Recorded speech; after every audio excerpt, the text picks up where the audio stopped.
सारद शेष महेश वेद आगम निगम पुराण। सारद माने माँ सरस्वती नंबर 1 की वक्ता। उनकी कृपा से लोग वक्ता होते हैं, उनकी कृपा से लोग विद्वान होते हैं, उनकी कृपा से कलाकार होते हैं, गायक होते हैं। नंबर 1 की वक्ता है महेश शंकर शेष भगवान। 2000 जिह्वा से भगवान की कीर्ति गाता। विधि ब्रह्मा जी 4 मुख से, शंकर जी 5 मुख से, आगम निगम पुराण। आगम माने शास्त्र, निगम माने वेद। 6 शास्त्र और 4 वेद। पुराण, पुराण का मतलब है 18 महापुराण तो 18 उपपुराण। ये सब लोग क्या करते हैं? भगवान की तो गुण गा रहे हैं। ये जितने ग्रंथ हैं सब भगवान की तो महिमा बताते, पर नेति नेति कही जा सुन करे ही निरंतर गान। निरंतर कहते अभी हम इसके हद नहीं पाए।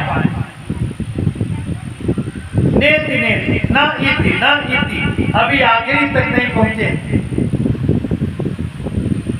तो तुलसीदास जी महाराज से पूछा गया, जब सरस्वती भगवान की कथा की था नहीं बात, शेष भगवान कथा का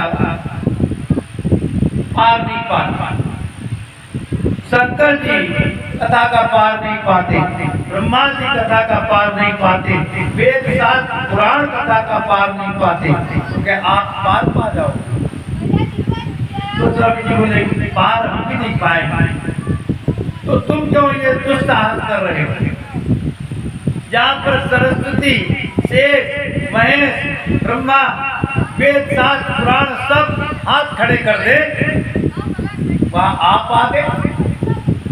तो स्वामी जी बोले ऐसी बात नहीं। संसार में ईश्वर ही एक ऐसा विषय है जिसको आज तक किसी ने पूरा नहीं कहा। ईश्वर के बारे में पूरी तरीके से आज तक कोई नहीं जान पाया। एक से एक विद्वान, एक से एक वरिष्ठ व्यक्ति, एक से एक साइंटिस्ट, कोई भी ईश्वर के बारे में यथावत नहीं कह पाया।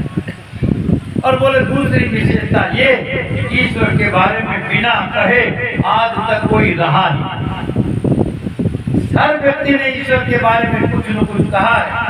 किसी ने कहा ईश्वर निराकार है और किसी ने कहा ईश्वर साकार है। तो जिनकी बेचारों की कुछ भी समझ में नहीं आता, वो कहते जिसके लिए इतना झगड़ा है वो ईश्वर तो बिल्कुल बेकार है, हम ईश्वर को मानते ही नहीं। तो चाहे कोई साकार कहे, चाहे निराकार कहे, चाहे बेकार कहे, कहेगा जरूर, बिना कहे रह नहीं सकता है। तो स्वामी जी कहते हैं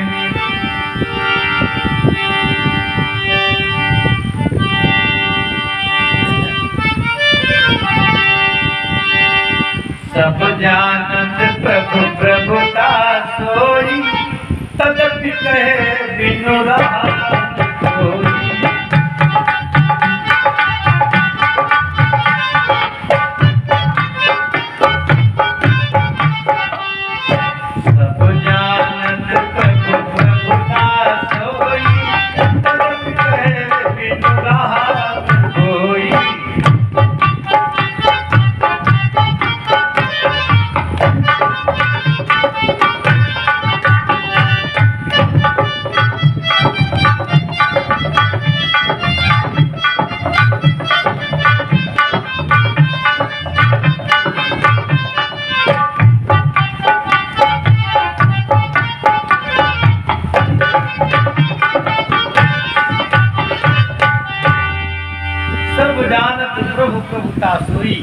प्रत्येक व्यक्ति जानता है भगवान की प्रभुता वही अकथनीय है, अवर्णनीय है, कोई वर्णन नहीं कर सकता। और तदपि कहे बिनु रहा न कोई। बताओ कोई ऐसा संसार में आदमी पैदा हुआ हो आज तक जिसको वाणी मिली हो और भगवान के बारे में कुछ न कहा हो, बिना कहे रह ही नहीं सकता। ये ऐसा चुटीला मीठा विषय है, बिना बोले तो कोई रह ही नहीं सकता। श्रीकांत शास्त्री जी ने जब गरुड़ जी से कहा उत्तरकांड में, यहाँ बदत मोहि सुन खग ईसा, बीते कल्प साथ रुगीसा।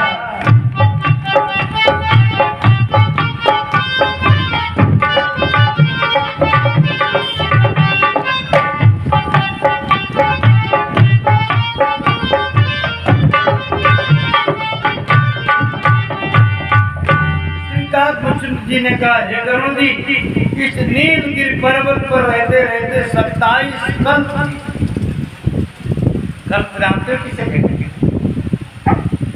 ब्रह्मा के दिन को कल्प, और जब हमारे मनुष्यों के 4 अरब 32 करोड़ वर्ष व्यतीत हो जाते हैं तो उसको एक कल्प।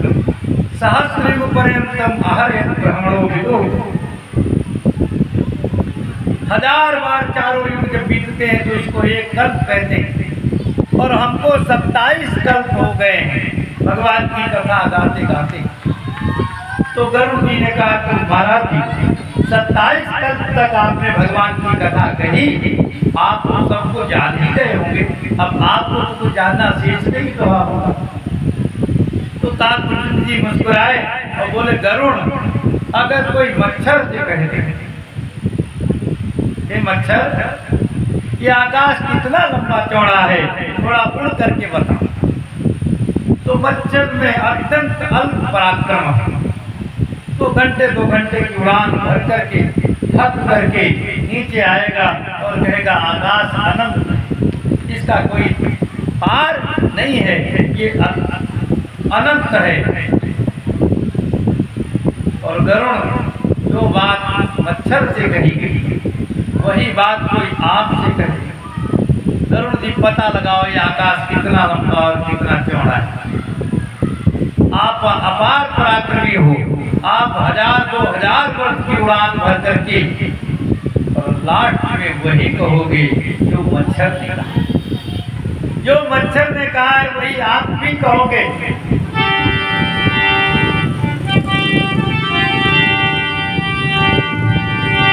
वही आदि खग मसक जनता,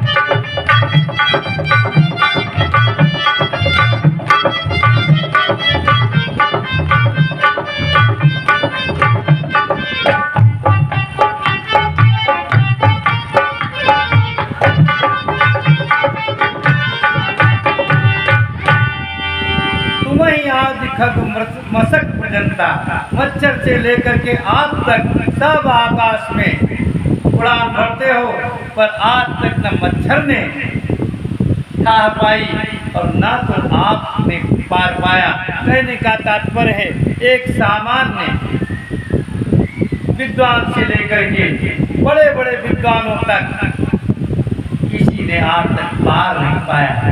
चाहे कोई साधारण साधु हो, 2 दिन का साधु हो, वह भी आपको यही कहेगा कि भगवान का भजन करो, राम राम करो, इसी में कल्याण हो जाएगा।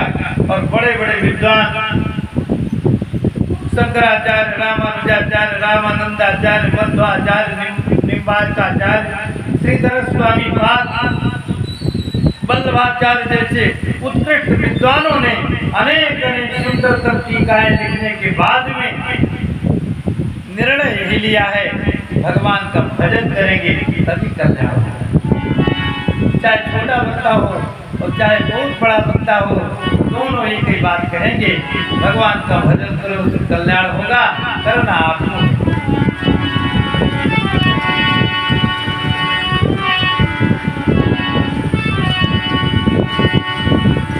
एतावा सांख्य योगाभ्याम स्वधर्म परिनिष्ठया जन्मलाभा परा पुंसा अन्ते नारायण स्मृति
एतावान सांख्य योगाभ्याम स्वधर्म परिनिष्ठया। चाहे कोई बहुत बड़ा सांख्य योगी हो, सांख्य योगी माने ज्ञानी, और चाहे अपने गृहस्थी में रह करके घर का काम धाम करते हुए भगवान में अनुरक्त होकर जब समय मिले तो थोड़ा सा समय निकाल करके और भगवान से प्रार्थना करें, सरकार हमको तो इतनी घर गृहस्थी में फंसाए हो, पर हम हैं आपके ही, आपके अलावा मेरा कोई धारक नहीं है। और ऐसा कर्मयोगी कर्म करते करते भगवान को प्राप्त हो जाता है।